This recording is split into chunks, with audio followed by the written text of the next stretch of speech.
Jed, remember the time that your pa took us to Eureka Springs to see the movie picture? Yeah.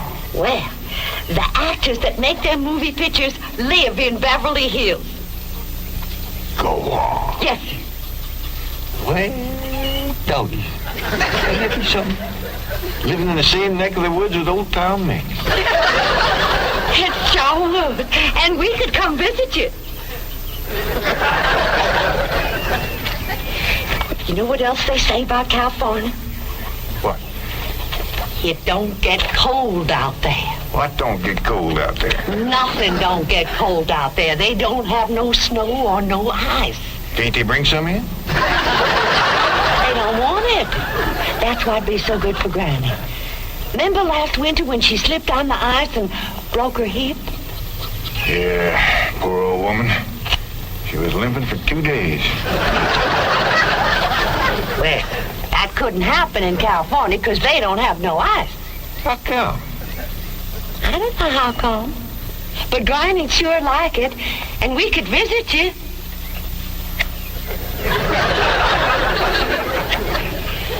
You know what else they say about California? Maybe Jethro know how come there's no ice. He's going to school. We could ask him. Jethro! Yeah, Ma. Come on over here. Speaking of school, Elly May could get herself a fine education out there in Beverly Hills. Yeah, Ma? Your rich uncle's got a question he'd like to ask you. What rich uncle, Ma? Your rich Uncle Jade.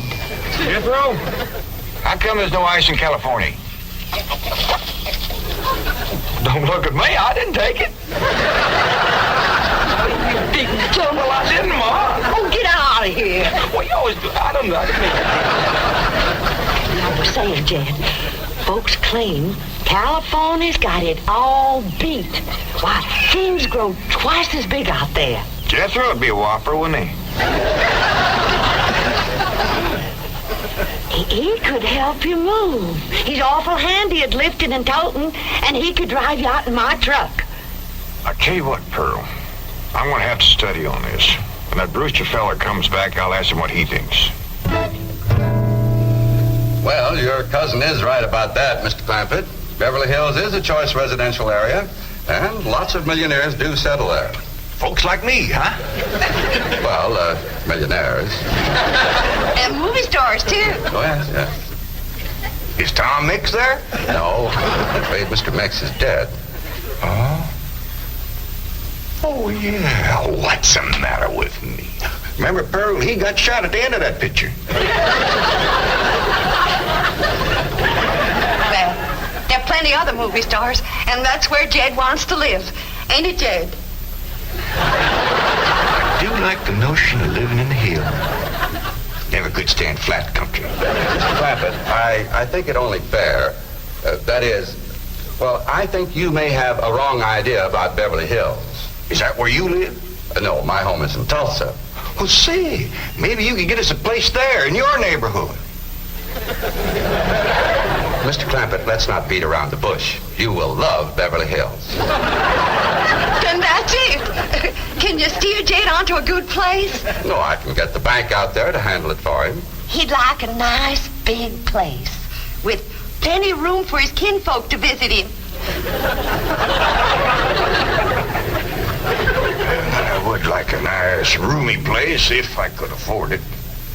Oh, Mr. Clampett, with your money, you can afford the Taj Mahal. Okay, I'll take it. Well, no, you see, I was just making a little joke. Oh, well, go right ahead. Well, you see, the Taj Mahal is in India.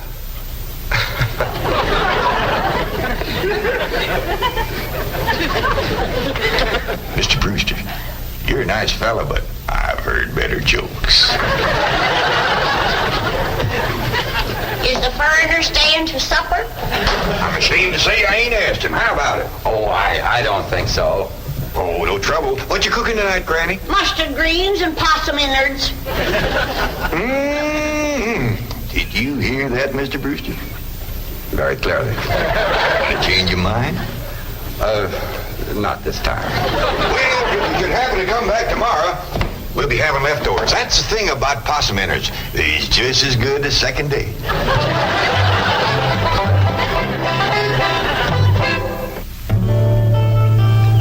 Ellie, if old Duke sits there with you, there ain't gonna be room for Granny.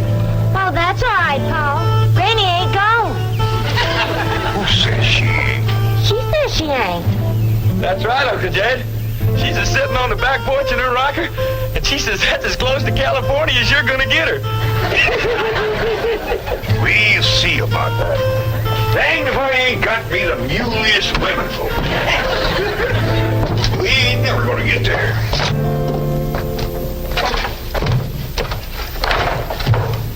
Now, what's all this nonsense about you ain't going to California? Ain't no nonsense to it.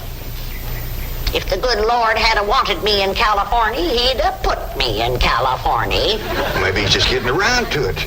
The book says he moves in mysterious ways. Well, if he moves me, I'll go. But you and Big Jethro ain't a-budging me. Granny, this here Beverly Hills sounds like the kind of place you'd like. That Bridget fella says they got smogs out there. What's a smog? Well, me and Jethro figured out that's a small hog. And you heard what Pearl said. He ain't got no snow on, fella. Has bought us a house in them Beverly Hills. He's in our $25 million to look out there. Well, you just chase on out after it. I'm staying right here. And I ain't afeard neither. Granny, I ain't leaving you here alone. And I ain't a-budging out of this rocker.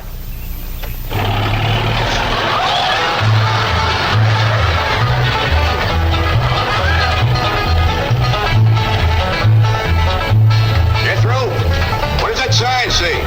It says Beverly Hills. You hear that, Granny? We're there. They call them hills? Why, we got moles that can push up higher ridges than that. Well, leastways, these hills will be among our kind of folks.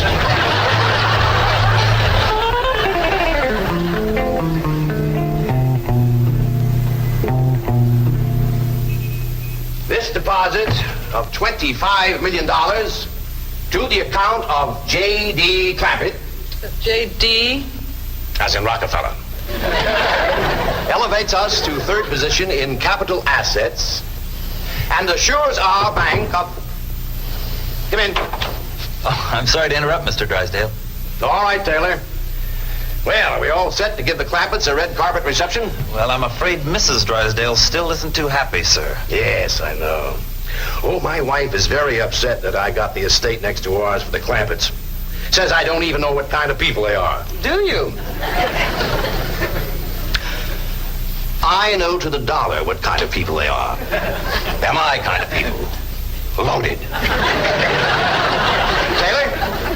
Have the gardeners got the grounds in order? Yes, sir. But I'm afraid that's another thing your wife is upset about. Oh? Well, you see, your gardeners have been working on their lawn all week. Why, they've mowed it, trimmed it, fed it, clipped it. I don't care if they lather it and shave it. This is the most beautiful mansion in Beverly Hills. I want every square inch of ground within those walls in apple pie. Yes? Oh, hello, Margaret. No, dear, I'm very What? Oh, good heavens, did you call the police? I'll be right there. What happened? The Clampett estate is being invaded by a band of outlaws. Invaded? Yes, they're holding the gardeners at gunpoint.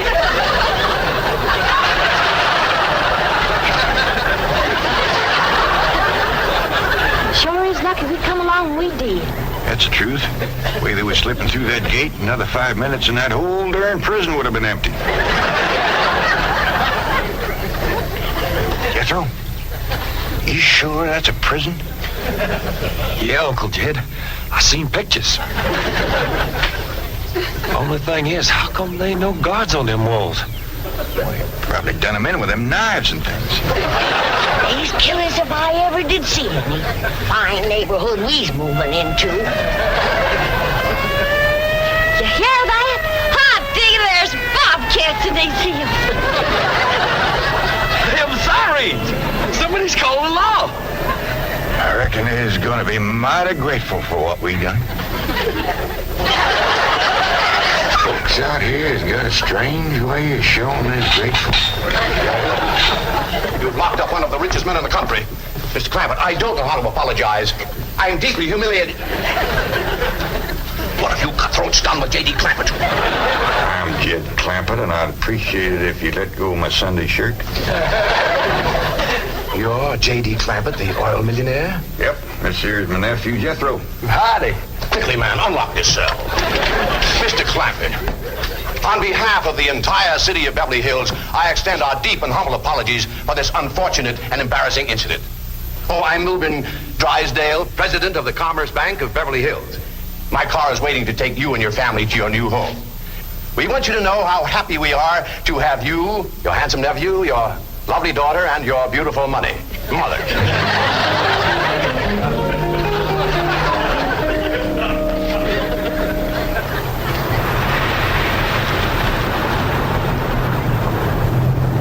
Wait a minute!